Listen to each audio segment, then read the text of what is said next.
Graça e paz. Hoje eu quero trazer para você algo do fundo do coração de Deus para a sua vida. Algo que me incomodou na minha caminhada cristã quando eu comecei. E eu acho que hoje você pode sair daqui com uma visão diferente da sua participação no reino de Deus. Eu quero falar sobre como descobrir o seu chamado específico, como e quais são os passos bíblicos para que você possa realmente fazer parte da equipe que vai trazer aos pés do Senhor a última colheita. Quando eu estava começando a minha caminhada com Cristo, algo que me incomodava muito era saber como, quando, em que situação o Senhor me ativaria para o ministério.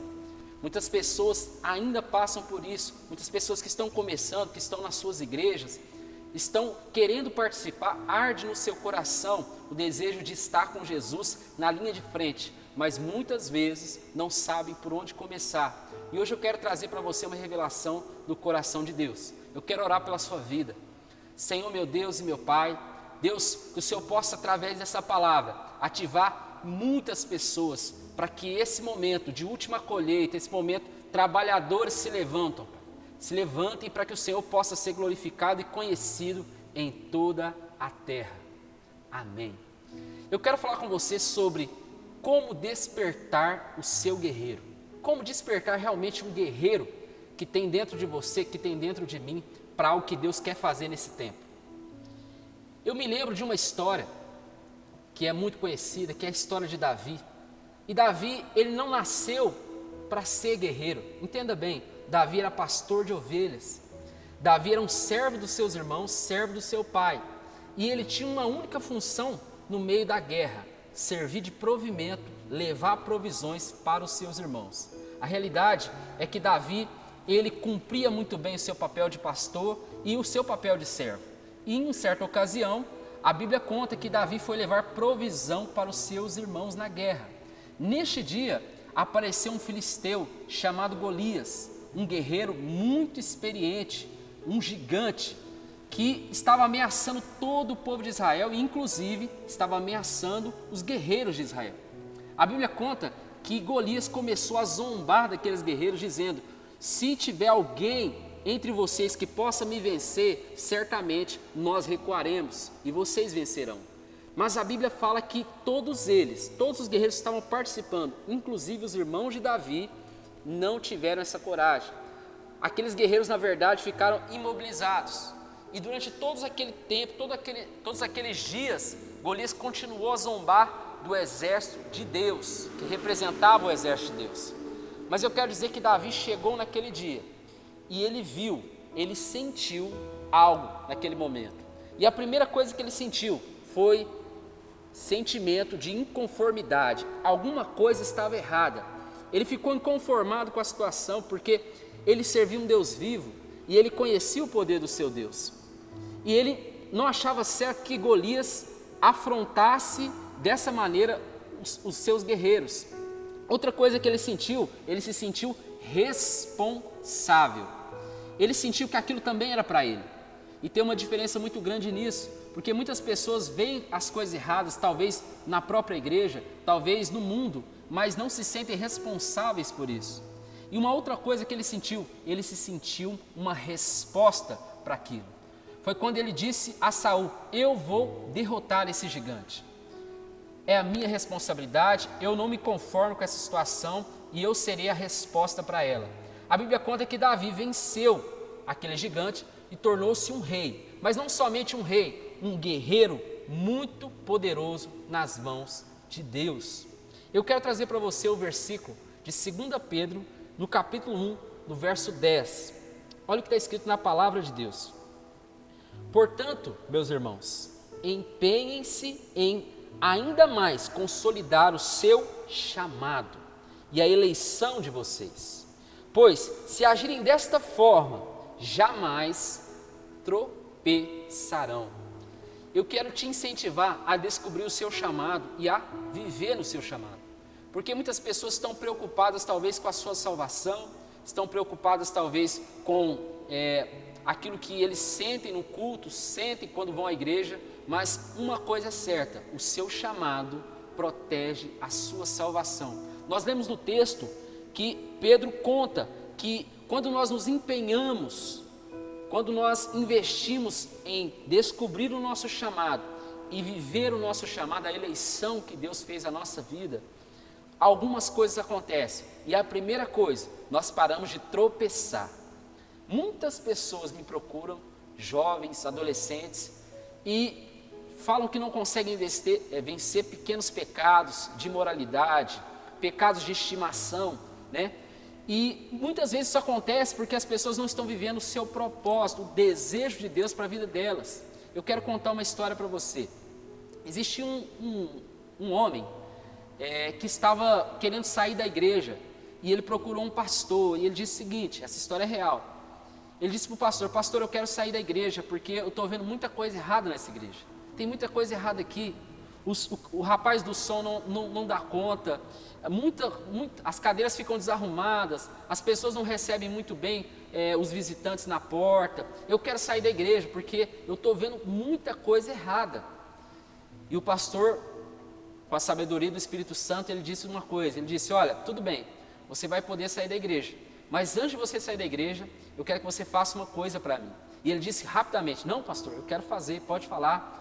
Eu quero sair daqui pela porta da frente, não quero briga com o senhor, eu até gosto do senhor um pouquinho. E aí o pastor disse o seguinte: olha, eu quero que você pegue um copo d'água e comece a dar voltas na igreja. Eu quero que você dê 7 voltas na igreja. E ele pegou aquele copo d'água, não entendeu nada, né? Mas colocou na sua mão e começou a dar 7 voltas na igreja. E depois ele chegou no pastor e falou: pastor, pronto, eu dei 7 voltas na igreja com esse copo d'água e agora eu vou embora. Aí o pastor: tudo bem, mas eu queria te falar uma coisa. Quando você estava segurando esse copo d'água, você conseguiu ver alguma cadeira desarrumada? Ele disse: não. Você conseguiu ver que o som estava ruim ou estava bom? Ele disse que não. Você conseguiu ver se as pessoas estavam tratando bem umas às outras? Ele disse: não, eu não consegui ver. E aí o pastor disse: sabe por que você não viu? Porque você estava ocupado fazendo aquilo que eu pedi para você fazer. Então o que eu entendo dessa história? Que quando nós estamos ocupados, não há tempo para achar erros, não há tempo para tropeçar. Assim como Pedro disse: olha, quando vocês estiverem praticando a eleição, aquilo que Deus colocou nas suas mãos, o seu destino, você vai parar de tropeçar em pequenas pedras. Eu queria dizer para você que muitas vezes você se machucou em pedras porque você não calçou as sandálias do ID, você não calçou as sandálias do Evangelho. O seu espiritual talvez não esteja tão bem porque você não está cumprindo aquilo que o seu espírito, que testifica Cristo dentro de você, desenhou para você fazer. Eu quero trazer então um processo de como descobrir o seu chamado e realmente executá-lo e ser bem sucedido nele. A primeira coisa que nós temos que saber é que todo chamado, tudo que alguém faz na obra de Deus parte de um mandamento. O mandamento é a base. Imagine uma pirâmide, o mandamento está aqui. E o mandamento pós-ressurreição de Cristo é este, Mateus 28, do 16 ao 20. Olha o que está escrito na palavra de Deus: os 11 discípulos foram para a Galileia, para o monte que Jesus havia lhes dito. Olha só isso. Quando viram Jesus, o adoraram, mas alguns duvidaram. Então Jesus se aproximou deles e disse: foi-me dada toda a autoridade no céu e na terra. Portanto, vocês têm que ir. Vão, ide e façam discípulos de todas as nações, batizando-os em nome do Pai, do Filho e do Espírito Santo, ensinando-os a obedecer aquilo que eu ensinei para vocês. E eu estarei com vocês todos os dias, até o fim dos tempos. Isso é muito forte. Esse é o mandamento chave. Não existe algo que nós podemos fazer na obra de Deus que não se encaixe nesse mandamento. Só que a revelação desse mandamento muda tudo. Primeira coisa que nós devemos entender: se você hoje cumpre um papel na obra de Deus, se você canta, se você adora, se você dança, se você é um evangelista, não importa o que você faz. Se você não está fazendo discípulos, você está fora deste mandamento. Se você não está ensinando a palavra, você está fora desse mandamento. se você não está ensinando as pessoas a obedecerem a Deus com o seu testemunho, você está fora deste mandamento. Toda a obra de Deus está dentro desse mandamento. Todo o reino de Deus foi determinado aqui quando Jesus diz: a mim foi dada autoridade no céu e na terra. Eu quero incentivar você a meditar sobre ele. O mandamento pós-ressurreição, quando Jesus, reunido dos seus discípulos, ele diz: olha, para vocês eu estarei todos os dias, desde que vocês façam discípulos de todas as nações, saiam de onde vocês estão, desde que vocês ensinem as pessoas naquilo que eu vos ensinei, daquilo que eu fui para vocês. Ensinar é viver e acompanhar o seu discípulo e que ele aprenda de você, do seu exemplo, e que vocês batizem em nome do Pai, do Filho e do Espírito Santo. Isso fala de revelação do Pai, revelação do Filho e revelação do Espírito Santo. O quanto você conhece o Pai para poder batizar alguém, o quanto você conhece o Filho para poder batizar alguém, o quanto você conhece o Espírito Santo para poder entregá-lo a alguém. Esse é o primeiro nível, o primeiro mandamento, o primeiro nível para você encontrar o seu chamado. Busque revelação, busque o seu papel dentro deste mandamento. Um segundo passo, um segundo processo bíblico para que você encontre o seu chamado específico, que seja realmente relevante naquilo que você vai fazer, é a sua posição na equipe de Cristo. Você sabe o que você é na equipe de Cristo? Vou repetir, você sabe o que você é na equipe de Cristo?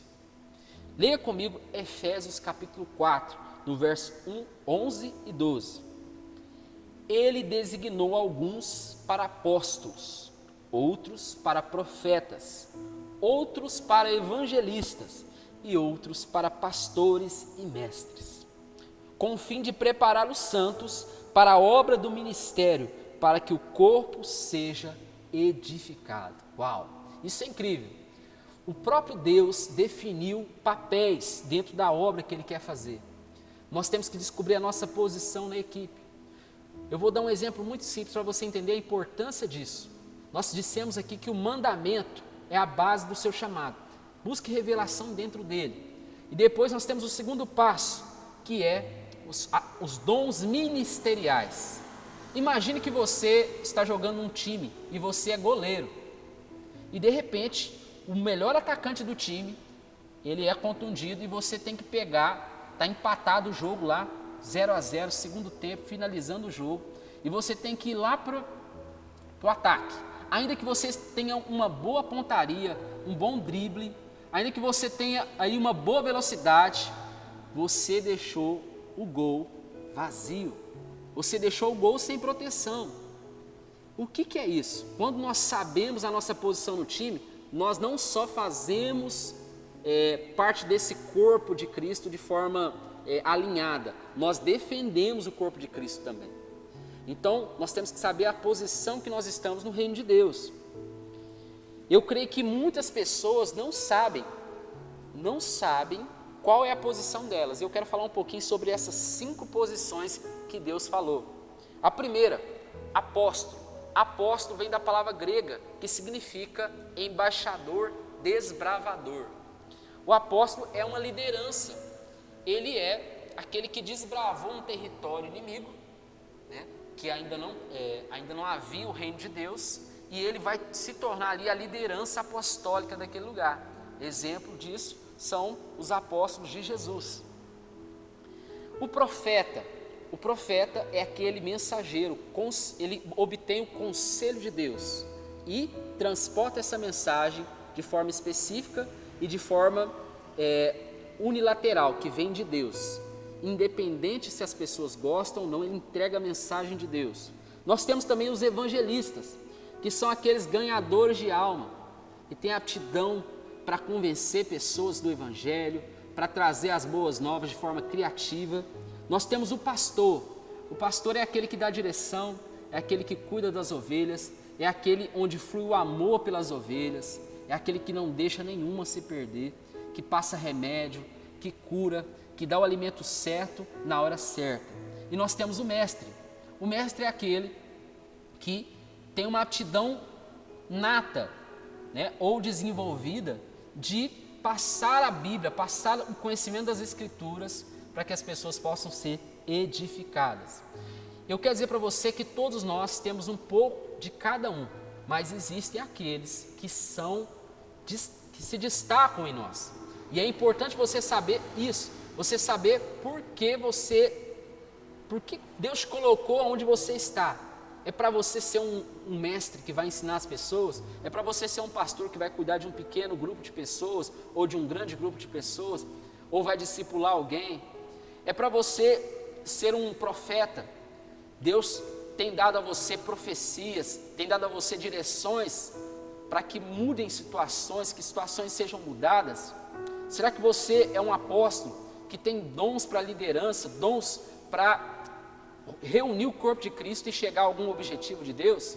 É importante você saber então que esse é o segundo processo para que a gente consiga descobrir o nosso chamado específico. Nós temos um terceiro nível, e esse terceiro nível, esse terceiro andamento, esse terceiro processo para que a gente descubra o nosso chamado específico é: busque com zelo os melhores dons espirituais.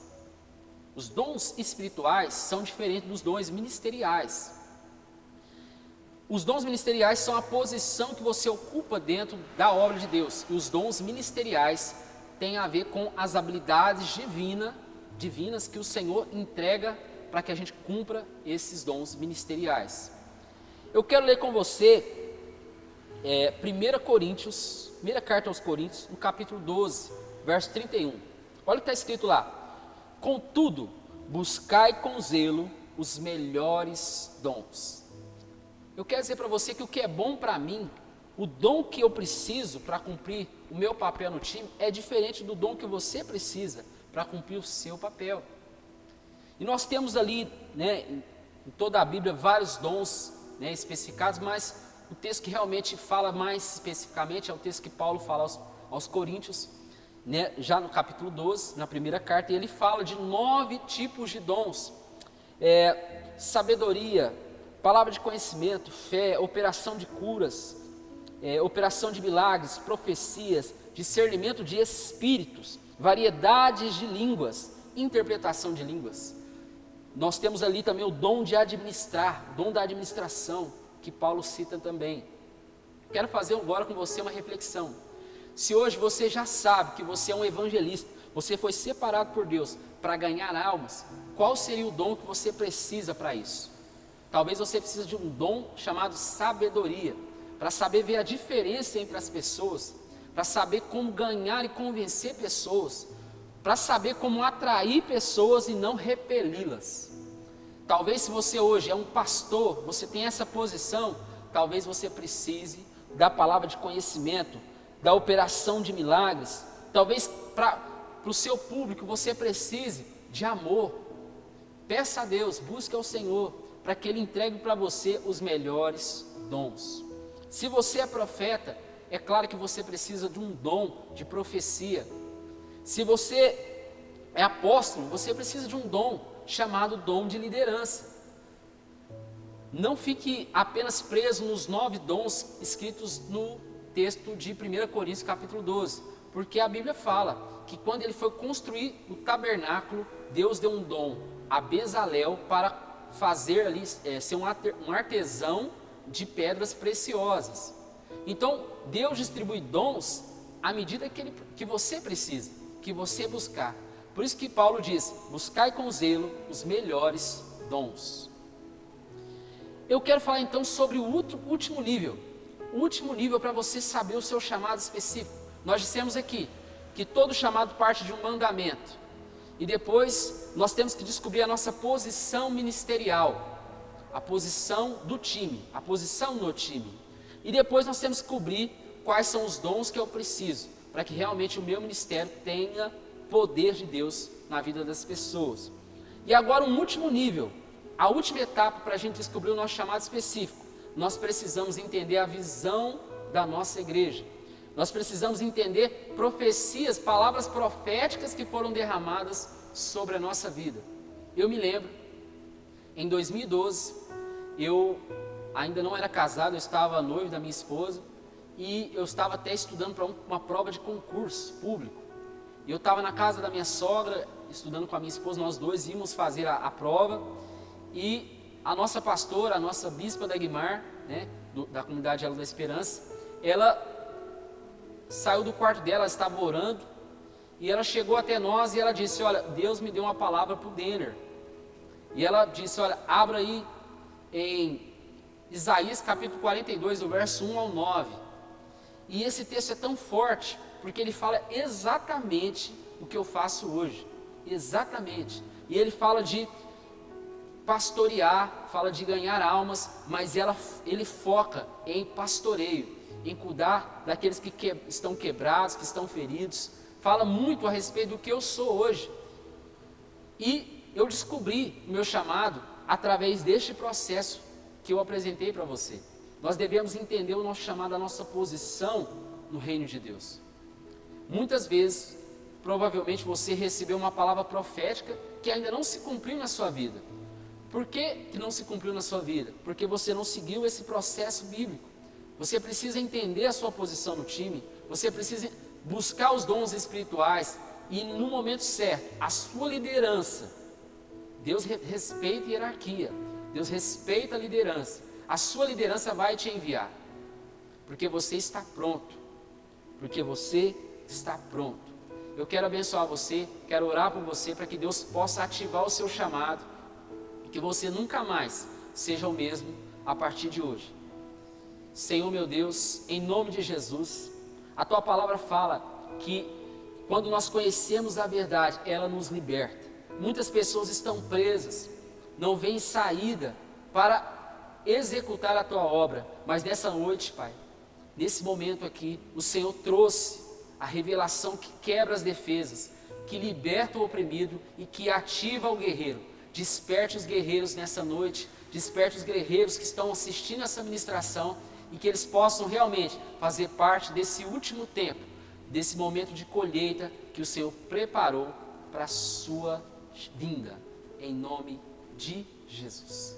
Que Deus te abençoe. Eu sou o pastor Denner, gostaria que você compartilhasse esse vídeo, mande esse vídeo para a sua equipe de liderança, mande esse vídeo para aquele que você percebeu que tem talento, mas ainda não está usando. Eu quero que você seja um mensageiro de Deus, para que mais pessoas possam fazer parte do time de Cristo. Que Deus te abençoe.